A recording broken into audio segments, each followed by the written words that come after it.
Bakit nga ba marami ang nag-aabang sa tambalang Riza May Dizon at Bimby Aquino bilang maybe? Isang birthday reunion lang sana sa Eat Bulaga, pero nauwi ito sa isang tambalang mabilis pinag-usapan ng fans.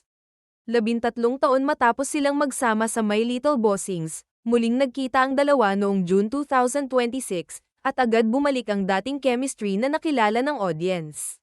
Mas naging malakas ang reaction dahil hindi pilit ang kanilang interaction. Nagbiruan sila, nagbalikan ng childhood memories.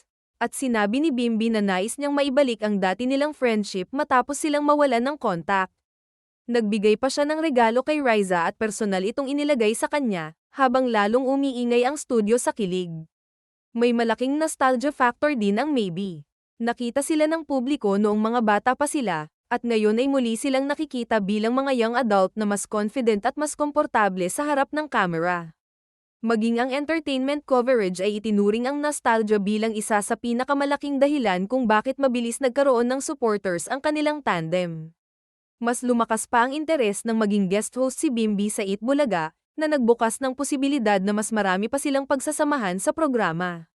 Kaya para sa fans, hindi lang ito simpleng reunion. Para itong pagbabalik ng isang childhood connection na ngayon ay may bagong kwento.